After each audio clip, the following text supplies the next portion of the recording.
favorites for you. It's hard to believe that we're in August already. Today's August 1st. It's hard to believe that summer is almost over and my kids will be going back to school very soon. In some ways that's kind of relieving because they're driving me crazy. Anyway, I'm going to get into my favorites for you. I'm going to do them the same way that I did them last month, which is start with my nail polish favorites, do my beauty favorites, and then random favorites at the end. So I'm going to get started with my nail polish favorites. I have a selection of mainstream and indies for you. A lot of holographic, a lot of creams. So I'm just going to get right on into them and get started. First up this month I have this Illamasqua polish. This is called Venous. This is a lovely green. It's lighter in the bottle than it goes on your nails. I was really expecting this color on my nails, but it dried a lot darker. I would have liked this color on my nails, but the darker green did actually turn out very, very nice. It was opaque in 2 coats. It was a great formula on this one. This is the first Illamasqua polish that I've actually tried. I have 3 or 4 that I own that are in my untrieds, so I decided I was going to pull out one of them and try. So this was the first one that I picked up. So this is Illamasqua Venus. Next up I have another polish that was in my untried pile. This is China Glaze Seize the Day. So this is a lovely reddy pink. This formula on this was really, really good. I was very surprised when I put this on because when I opened the bottle originally and looked at the polish, it seemed really, really thin, like it was almost a jelly formula, but it wasn't. It was a cream, definitely a cream formula. It was opaque in 2 coats. I probably could have got this opaque in 1 if I had done 1 thick coat, but I generally prefer to do 2 thin coats. So this is Seize the Day by China Glaze. Next up I have this OPI For You. This is flip-flops and crop tops. This is one of the polishes I picked up in my summer polish haul that I hadn't tried yet, and I'm glad to say this was absolutely beautiful. 2 coats to get this opaque. Whenever I wear light pinks like this, I always find that they make my hands look dirty. Like, where is it? Do I have it here? Like this is Susie Shops and Island Hops, which is quite a bit lighter than flip-flops and crop tops. Whenever I wore this, I found my hands looked really dirty. They weren't dirty by any means, but they looked dirty when I wear this shade of pink. I don't know why that is, but with this color, they did not. It looked very, very pretty, and I really did enjoy this one. I wore this one for I think 3 days straight, which again, I don't wear nail polishes that long, usually 2 days tops. So this one is Flip-Flops and Crop Tops from OPI. Next up is another China Glaze. This is I've Got a Blue Attitude, which is from their new Light Brights collection that came out this summer. This is also in my summer haul, summer nail polish haul. This is a lovely bluey purple. It's showing up a lot more blue on camera than it is in person. It's very, very more purpley in person, so I'm going to say it's a blurple just for argument's sake. Formula on this was great. Again, 2 coats to get this one fully opaque. Perfect formula, glided on the nails with no problems. So this is I've Got a Blue Attitude from China Glaze. Next up I have this nail polish, which is a very hard to find nail polish because of what Sally Hansen did to this nail polish.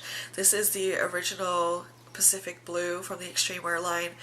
Was it 2 or 3 years ago, they completely changed this line of nail polish. They changed the formulas, they changed the colors, and there was a lot of controversy with the beauty industry over changing this polish specifically because it's an absolutely beautiful, beautiful polish.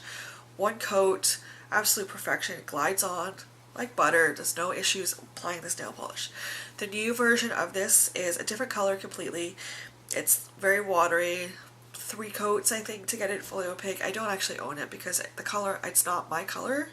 This is my color blue. The new Pacific Blue. No, absolutely not. So when I found this at the back of a Sally Hansen rack, I just went digging to the back of the rack, and luckily there was 2 of them there. I picked up both of them.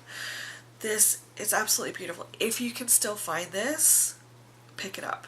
Like, you won't regret it. Like, as soon as I picked this up and put it on my nails, I'm like, oh my god, the hype is real. Like, I don't say that about many nail polishes, but the hype on this one is real.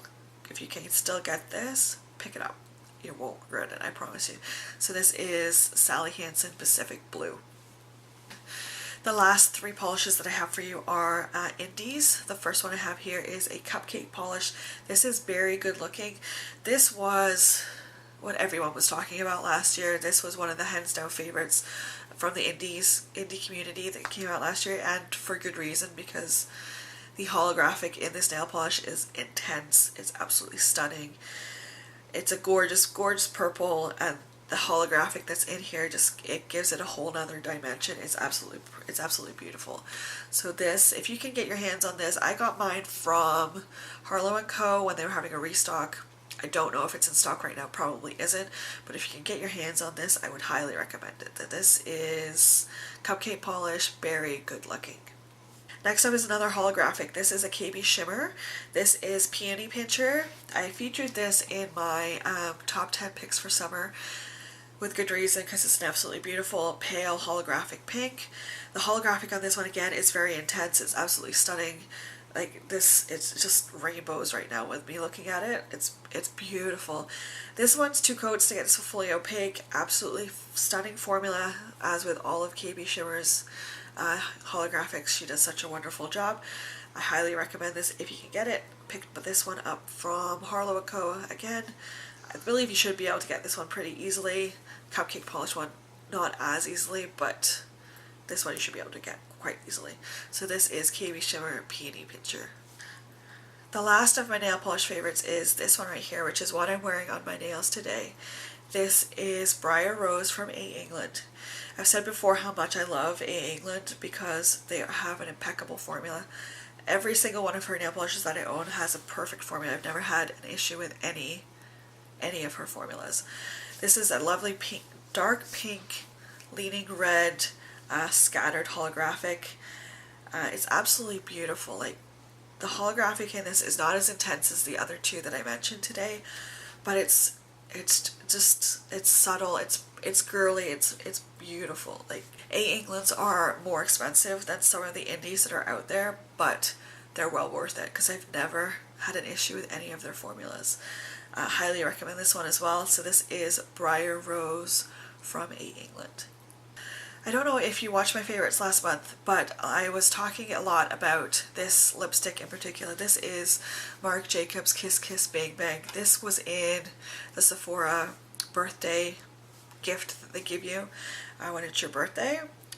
This is an absolutely beautiful mauve color that I fell in love with, and I said, if you know of any dupes, let me know, because I really love this lipstick, but I can't afford to spend, I think this is $38. $38 for lipstick. I am not paying that much for lipstick. Like, I can buy how many ColourPop lipsticks for that? No, that's not happening. But I do absolutely love this color.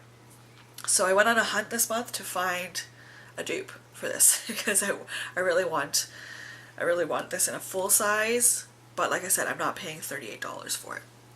So the first one that I found that I fell in love with, I thought, oh my god, this is so close, is this one right here.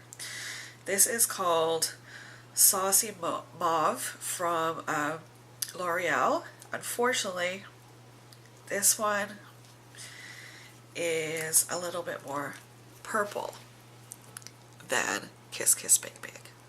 So not quite, but I did end up really liking this. This one's a great color too. I will wear this for sure, but it's not Kiss Kiss Bang Bang, unfortunately. The next one that I found that I thought was actually pretty close when I was in the store is this one. This is a Kate Moss Rimmel lipstick. This is 104, but again,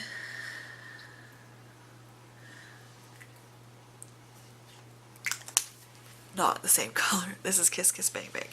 It's quite close, but it's not the same. And then I was looking through my lipsticks that I already own, and I found this one. This is a liquid lipstick. This is the Revlon Ultra HD matte lip color in Devotion, I think. Is this one Devotion? Yeah, this one is Devotion. So I decided to put this next to Kiss Kiss Bang Bang. So I'm going to put it right next to Kiss Kiss Bang Bang so you can see. And while they're not a dupe in formula, they are a dupe in color, which surprised me a lot. That's what I'm wearing right now on my lips. I've had this for a long time. I think I picked this up around Christmas time. I love this color, and now I kind of know why. These types of colors are the lipstick colors I like to wear. So if you're looking for a dupe of Kiss Kiss Bang Bang, this is it. This is Devotion by Revlon in their matte liquid lipstick. Now for my other beauty favorites, I have a couple things to show you. The first thing I'm going to show you is this eye makeup remover. This is a Sephora brand waterproof eye makeup remover. This is my second bottle of this. I just repurchased this yesterday. This is great for sensitive eyes. It says right on the back here, suits even sensitive eyes and contact lens wearers. Like, this doesn't pull at my eyes. It doesn't make my eyes sting, which is the one thing I hate about some makeup removers. They make your eyes sting so bad. This does not do that. This, I think, was this bottle. It's a 200 milliliter. I think it was about 20 bucks from Sephora, but it works. Like literally one or two swipes across my eyes and my makeup is off. I wear waterproof mascara because my eyes water a lot, and I don't want to have mascara running down my face. So this is great for taking off the waterproof mascara that I wear. So I highly recommend this one. Next up is this NYX concealer. I believe this is the HD Photogenic Finish or something. It's all rubbed off on my tube here. I can't read it. I have mine in porcelain because I'm very, very pale. This blends out absolutely beautiful. I find it doesn't crack underneath my eyes, which is great. So this is the NYX HD Concealer. I don't know if this is going to be cheating because I've only had this for half of the month. It came out around the 15th of July, but I picked it up right away because I'm looking for a new concealer. This is the L'Oreal Infallible Pro Glow concealer. I've worn this multiple times since I picked it up, and I absolutely love it. Like, it doesn't feel like I'm wearing foundation. Like, it's light and it's very, I don't know how to describe it. It feels nice on my face. It doesn't feel heavy. It doesn't feel cakey. The only con that I have to this is that it is a medium coverage, and I prefer full coverage. So I've got two layers of this foundation on, but still it feels really, really light. Like, I can't tell that I have two coats of this on.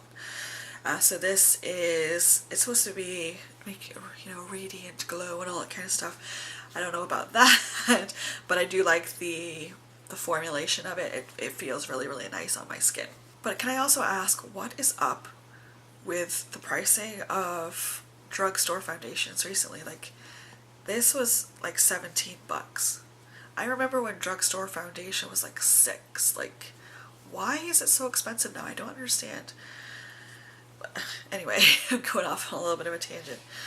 So this, I highly recommend if you can find this. I know it's going to be hard to find because it just was released. I managed to find it the day that it came out at Walmart. So yeah, this is the Pro Glow foundation from L'Oreal. My next favorite is this little sponge here. This is the Real Techniques complexion sponge, which is supposed to be their version of the Beauty Blender. I just recently picked up a 2-pack. I just pulled this one out. This one's the clean one. My other one is dirty, so I figured I'd just pull out the clean one out of the package. Package of 2 of these was $13 from Walmart, which you can't go wrong because the Beauty Blender is like 20 bucks. And I've never used the Beauty Blender, but I've heard this is a comparable dupe to it. Not a full-on dupe, but it's close enough. And I've never had any issues with it. I find it blends out my foundation beautifully. So I highly recommend this. I picked mine up from Walmart, again in the 2-pack for $13.99 or something like that. So this is the Real Techniques complexion sponge. My last beauty favorite is this makeup brush.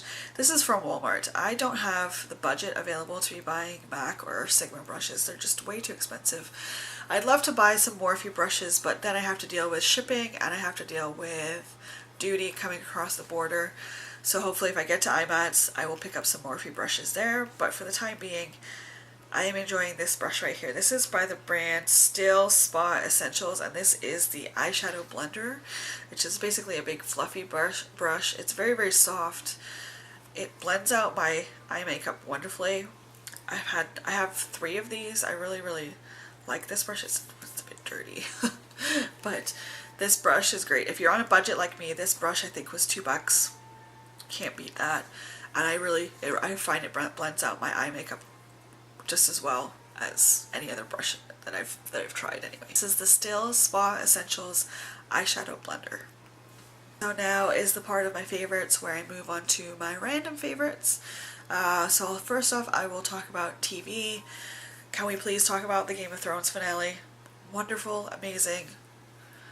I can't wait till next season, although apparently we're waiting longer till next season now because they're waiting for snow because winter is now here apparently. So I'm looking forward to next season of that. Also, the season finale of Outlander was amazing. If you have not read those books, I highly recommend them. There are, I think, about 7 of them in the series out so far. She's currently writing the next book. They're by Diana Gabaldon. I highly recommend that series. Such a good book if you like sci-fi and history with romance. Like, they're so well written. They're so detailed. Like, the books are like this thick. They're so well detailed. If you haven't read the Outlander books or seen the Outlander series, go watch it. It's on Stars in the States, and in Canada it's on Showcase. Those are the 2 TV shows I loved during the month of July, even though they both kind of ended earlier in the month. I don't know if... Did Game of Thrones end in June? I have no clue. Anyway, both of those shows I love. I've been actually rewatching the first couple of seasons of Game of Thrones on box set. So yeah, those are the 2 shows I've been loving this month. My favorite movies this month, I have 3. First of all, BFG was amazing. I got to sit down in that movie theater and relive my childhood for 2 hours. It was such a good movie. So well acted. The animation was absolutely amazing. We didn't go see it in 3D because my kids don't like 3D movies, but I can imagine what that would have been like in 3D. Would have been great. So wait for the movie to come out on DVD because the kids are already asking for it. So BFG, if you have kids, take them to go see it. It's a great movie for kids. Second movie that I actually went to see last night. Yesterday was the 31st of July, so I can still include it. I went to see Ghostbusters last night with my son. We went to the drive-in to see it. It was hilarious. Melissa McCarthy gets me every time. She is so funny. Such a funny actress. All this controversy over the original Ghostbusters and the new Ghostbusters, they're 2 completely different movies, right? Like, yeah, the premise is the same. They fight ghosts, blah blah blah. But I don't understand why there's so much controversy over it. Like, so they released it with women as the main characters. Big deal. Like, seriously. They were hilarious in it. I thought it was funnier than the originals. And Chris Hemsworth is lovely to look at as well.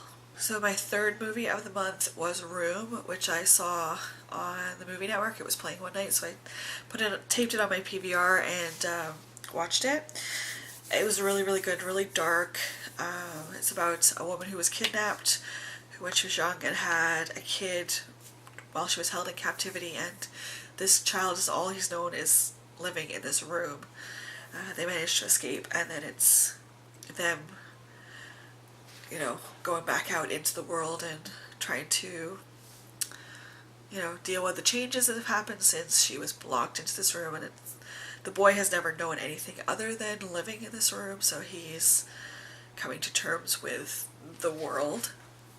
So I highly recommend that. I think, didn't she win an Oscar for that? Brie Larson, she was the main actress in that. I think she won the Oscar for it. Was it Best Supporting Actress, I think? She was really good in it. I really enjoyed it. And the little kid, he was such a good actor in that as well. So those are the 3 movies that I enjoyed this month. I'm going to put another little section in this movie. It's going to be my favorite YouTube video of the month, and that was Casey Neistat's Pokemon Go in real life. I'm going to leave a link for that movie because it was so funny. I love his little short movies that he makes. They did a really good job of it. Basically, one guy is dressed up as in a Pikachu suit, and Casey's chasing Pikachu around the city, throwing Pokeballs at him. I'm not into Pokemon whatsoever. Never got into it. Like, it was my brother's generation more than my generation, so I never really got into it, and the whole Pokemon Go thing just goes over my head. It's not something that interests me whatsoever. When I was at a store the other day, standing in line to check out, everybody around me was playing Pokemon. It's like, your cell phone bills are going to be ridiculous with all the data that you're using at the end of the month. Like seriously, you Americans have a lot more cell phone data than we Canadians get. Like, I only have a gig of data on my cell phone, and it's nothing. Like, usually 3/4 of the way through the month, I'm done with my data. I have no more data left. So I can't imagine playing Pokemon Go on it 24/7. But maybe that's just the old woman in me. You know, those damn kids with that damn Pokemon. Whatever. Anyway, so yeah, that was my favorite YouTube video of the month. Finally, my favorite book of the month. I know this is kind of cheating because it was released yesterday, but I went to the midnight book release and I read it all day yesterday. I finished it yesterday. This is the new Harry Potter, The Cursed Child, the play that is being done in London right now, in England. I am a huge Harry Potter fan. I used to do all the midnight releases when the original books came out. So when I found out my bookstore was doing the midnight release again, I decided to go relive it. Wasn't as busy as they were back in the day, but there was still a lot of people there, and I was glad to get my hands on this as soon as I could and finish it. I finished it last night. It was such a good book. Although I guess it's not really a book, it's a play, but it's nice to see what's been going on with the characters. Like, you know how you finish a book and you're like, oh, I kind of wish I knew what happened to them after the book had finished. It's nice to be back with the characters and to know what they're doing. Like, there's some dark things that happen in this book, but the ending is great. I really would like to another one set, you know, maybe 10 years in the future, so I can see what's going on another 10 years in the future. I don't think that there is going to be another one, because a tweet J.K. Rowling put out said Harry's story is now finished, which he's still alive at the end of this book.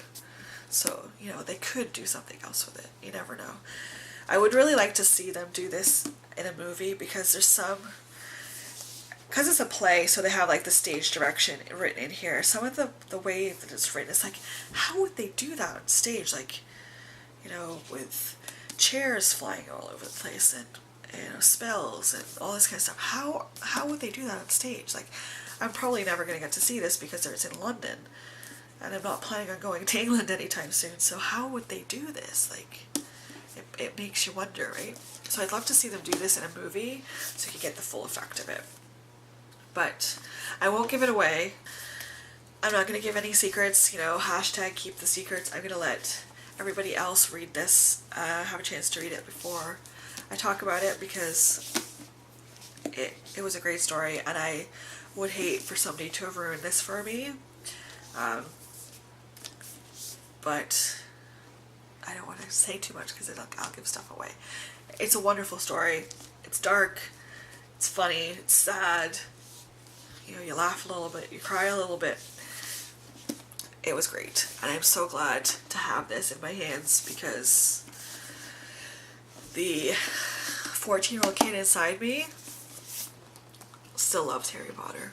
So if you're a Harry Potter fan, You won't be disappointed with this. It is a little bit harder to read because it is written like a play, but I would still read it. So yeah, that is Harry Potter and the Cursed Child. So that is it for my July favorites. I won't be doing an empties video this month because I don't have that many empty products. I'm probably just going to hold on to them, and hopefully I have enough to do an empties video in August. There's no point in me showing you 2-3 items when I can, if I save them and just do one big one in August. I said that in my last empties video that if that's the case I won't do them because you guys don't want to see me sit here and put a 2-minute video up because I have 2 items. It's just a waste of time, so I'm not going to do that. Anyway, thank you again so much for watching. I appreciate each and every one of you for taking some time out of your day to spend it with me. Thank you so much, and I will talk to you guys next time. Thank you. Bye. And I'm wondering if you can hear that ice cream truck out of the video. Probably. This is what I get for filming with my windows open again.